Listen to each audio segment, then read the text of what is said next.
There, I'm so pleased that you've joined me again today. I'm still in England, and today I'm standing in front of another church, a different church than yesterday and the day before. And also this is St. Peter's Church. This is a church that is not being used anymore. It's still consecrated. They still have gatherings here, services here, but it's not regularly in use. And that's because the population is now very sparse. There's not very many people live around here. People have moved away, and they're no longer able to have regular meetings. But meeting services have been going on in this place. People have been coming here to worship God for hundreds and hundreds of years, and that is something that I think is very, very inspiring. Now we're going to do that today. What the shepherds said, they said, come, after the angels have told them of something magnificent that had happened in the town of Bethlehem, they said, come, let's go to Bethlehem and see what God has done. And I want to invite you with me together. Let's go to Bethlehem. We're going to do a study of Bethlehem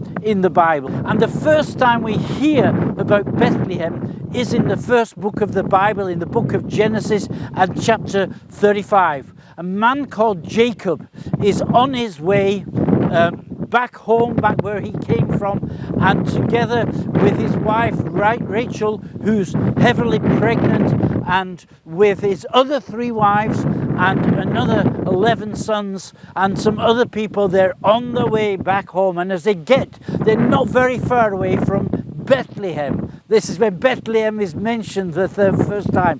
When they're almost at Bethlehem, Rachel goes into labor and a child is born, but the labor is so difficult that when the baby takes the first breath, it's Rachel who takes her last breath.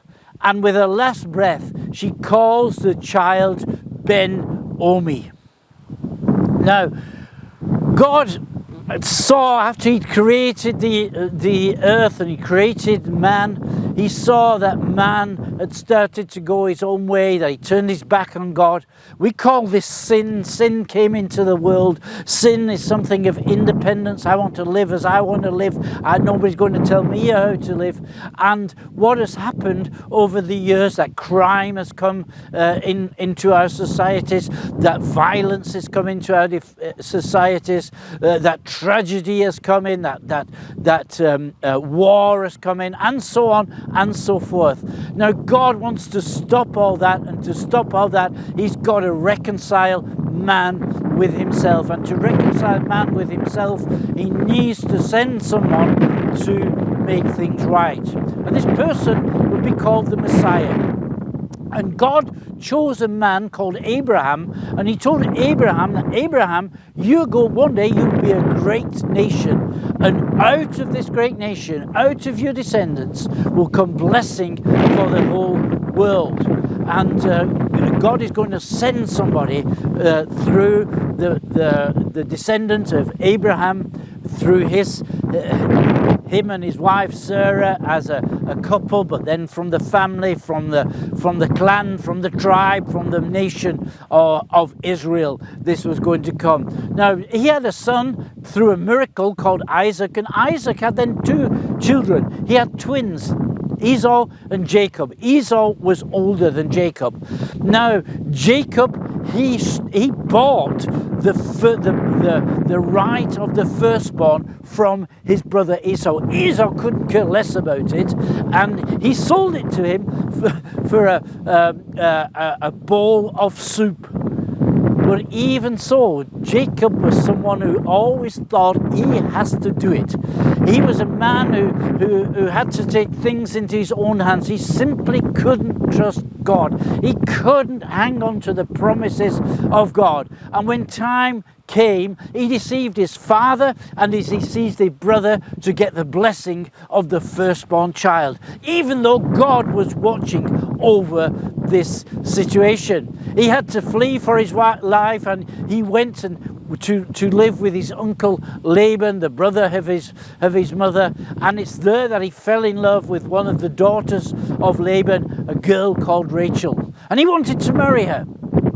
So he worked for nothing for 7 years, and his father-in-law says, now you can marry her. But then the father-in-law deceived him, and after the marriage he found out he'd not married Rachel, but he actually married the older sister Leah, and he had to wait some more time to be able to marry Rachel. No, Leah, she had children. She had quite a number of sons, but Rachel couldn't have any children. Jacob loved Rachel, but she was barren. But then one day something happened and she was pregnant, and she bore a son who she called Joseph. And Joseph became Jacob's most favorite son. He was younger than the other guys, but he was his favorite son, and Jacob put him above the other ones. And then Rachel was pregnant again, and she had another son who she bore on the way back to the place where Jacob had come from. And the labor pains were so strong. The labor pains were so strong that she died in childbirth. And when the child took his first breath, the mother took her last breath. And in the last breath, she spoke out the words, this child will be called Ben-Oni. And Ben-Oni means the son of my sorrow. Jacob, though, he took the baby and he renamed it and said, this child will be called Ben-Yamin, son of my right hand. That was a royal title. He was lifting up Benjamin to be on the same level as Joseph, and he lifted up those two sons to be above the other sons because he had plans for them. They were the sons of his favorite wife. They were his favorite sons. They were the sons who were going to receive inheritance. They were the sons who would receive blessing. They were very special. The only thing was the times and seasons were different. That what God was working out was something completely different. But Jacob didn't care about that, because his motto was help yourself and then God will help you. But that's not actually true. He's trusting God and he will help you. And let me just invite you to come on the other side of Jacob and to trust God, and not to trust in your own strength, not to trust in your own plans, but to trust in God. Jacob didn't understand that, and he was going in the complete wrong direction. Well, that's all for today. I hope to see you again. God bless you. You're Bob Hatton.